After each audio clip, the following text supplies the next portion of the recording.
Hello everyone, and welcome to Whispers of Turkish Stars. Settle in, because tonight's story has all the tenderness, tension, and truth you've been waiting for. Before we dive into every detail, make sure you're subscribed and share this video so you don't miss any of the twists as they unfold. For the first time in ages, Baris has broken the quiet that surrounded his history with Yagmmer. Their once easy closeness, the warmth that used to slip off the screen and into the real world, faded into a cool distance that the tabloids never stopped chasing. Now, with a few carefully chosen words, Baris has changed the conversation entirely, and the entire entertainment world is buzzing. Baris and Yagmmer weren't just another screen pairing, they were the duo people pointed to when they said, "See? That's real chemistry." During the height of their series together, fans were swept up by the performances, then charmed again by the gentle camaraderie that seemed to bloom when the cameras cut. That two-way mirror between fiction and reality made them irresistible. But at some point the smiles dimmed, the comments turned vague, and their promising friendship wore a fragile look that had everyone asking why they no longer appeared side by side. In an interview that felt more like a conversation long overdue, Baris spoke of Yagmmer with a softness that seemed to surprise even him. He described her as someone who once occupied a bright, protected corner of his life, a place not everyone was allowed to see. It wasn't just about sharing a set, it was about sharing the off hours, the long evenings where they'd talk quietly about family, uncertainty, and ambition.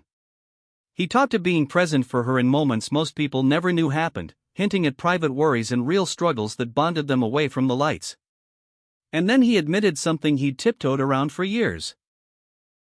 Even when you pour yourself into a bond, even when you do your best to shield it, sometimes it cracks in ways you can't mend. What came next cut through with a truth that didn't need raising his voice. "I stood by her through storms," he said in his calm, gravelly way. "I wanted us to fight together. But she was the one who decided to close our chapter." No drama, no grand theatrics, just the ache of a man who wanted to keep trying while the other side laid the story to rest. He didn't accuse. He didn't absolve. He simply named the moment he realized he was holding on alone. And that was enough to detonate every feed. Within hours, social media split into camps. Some praised Baris' vulnerability, calling it brave to finally share what his silence had kept contained. Others wondered whether a tale that private belonged in public at all, especially when it placed a weight, heavy or light, depending on who you asked, on Yagmmer's shoulders. "It's late for a confession like this," one person wrote. "Too late and too sharp." Another countered, "There comes a time when you can't carry the truth in your chest anymore." The debate wasn't just about their past, it became a referendum on how relationships end, who gets to speak, and how honesty can both heal and hurt. Yagmmer, for her part, stayed quiet. No statements. No cryptic stories. Not a single interview. If whispers from her close circle are to be believed, she was stunned by the interview and chose to keep still rather than make something already tender even more swollen. Those same whispers say she's weighing her options, not because she's afraid to speak, but because she knows that sometimes noise is a poor substitute for clarity. Is her silence a scar that still stings, or a sign of grace from a woman who prefers to keep her heart behind a careful curtain? That question has set the tabloids on fire.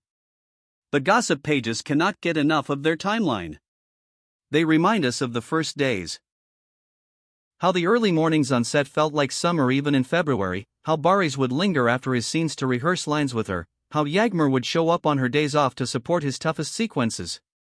There were quiet gestures, a shared thermos on a windy night shoot, a private joke that got them through a grueling finale, those unguarded looks that turned scripted love into something audience members swore had to be real. In a city that reads the smallest signals like constellations, these moments were more than enough to kindle rumors. For a long time, they kept the public at bay with the same refrain, "We are very good friends." Those words were both simple and loaded, a promise that whatever they were doing on their own terms. Even when speculation got loud, they held the line together, shrugging off questions with a smile. Over the years, though, their joint photos thinned out. The light banter on sets quieted. They promoted each other's work from afar, then from silence. It wasn't dramatic at first, more of a gentle turning inward that fans noticed only because they were looking so closely. Then came a pause that began to feel permanent.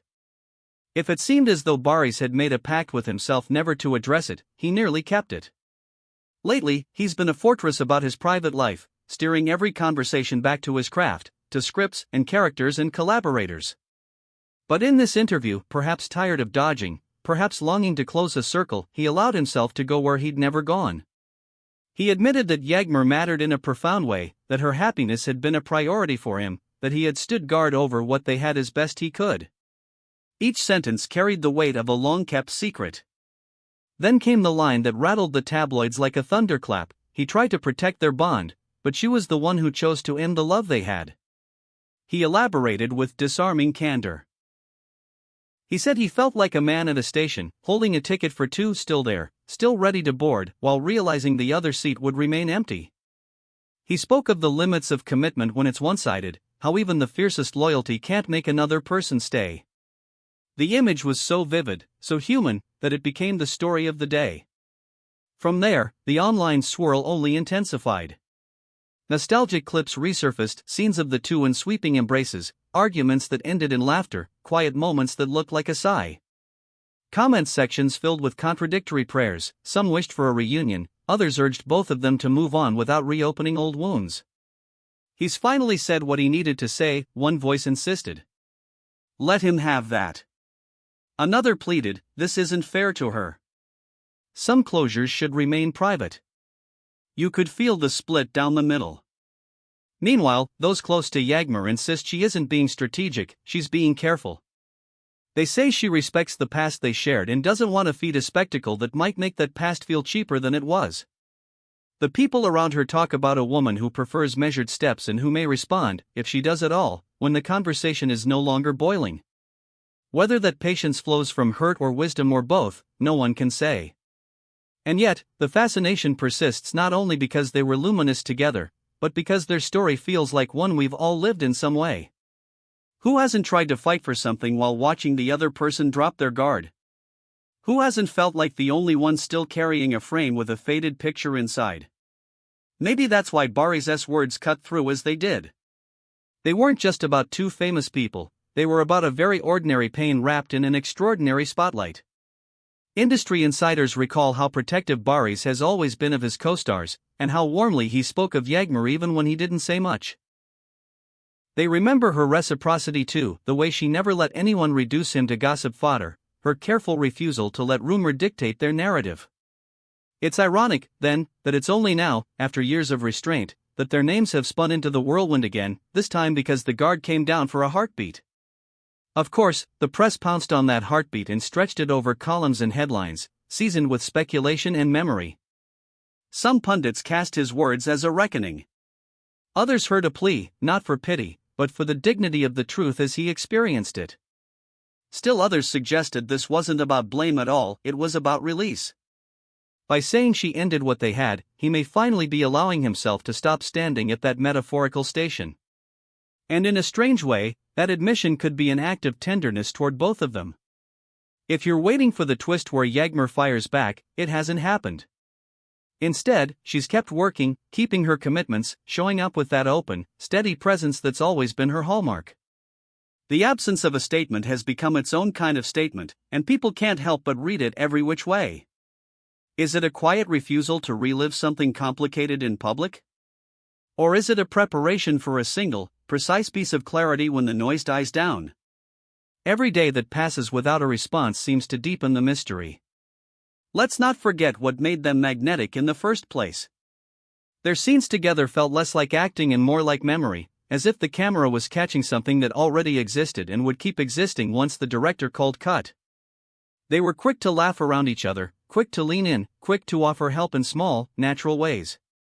Even their disagreements, those tense, charged moments in the story, came with the sense that something unspoken tied them together. That's part of why fans still hope. Even after all that's been said, the echo of what they were lingers. But hope is one thing, and reality is another. Reality is the acknowledgement that they walked separate paths when it mattered. Reality is the image of Baris wanting to keep trying while recognizing he was trying alone. Reality is the image of Yagmmer, weighing her choices, and deciding to step back from something that once felt like home. Neither choice is simple. Neither choice is cruel. They're just human, and that's what makes the story so gripping. So where does it go from here? All eyes are on Yagmmer. Will she let the silence stay, protecting what remains with a veil of privacy? Will she write her own chapter of this tale with a single, careful sentence? Or will the two of them, with time and softer hearts, find a way to greet each other without the heaviness of what came between?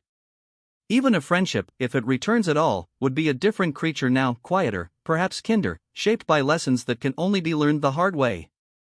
For now, this is where the narrative rests: a man who finally spoke of the tenderness and the fracture, a woman who meets that sound with a stillness that says she knows the value of restraint, a public that can't help but be invested in a story that looks a lot like life. Whether his confession seals a door forever or cracks a window for a gentler kind of connection, we'll find out in time. You've been watching Whispers of Turkish Stars. If this story moved you, if it brought back the scenes you loved and the questions you still carry, remember to subscribe and share. There's more to come, and when the next word is finally spoken, you'll hear it here first.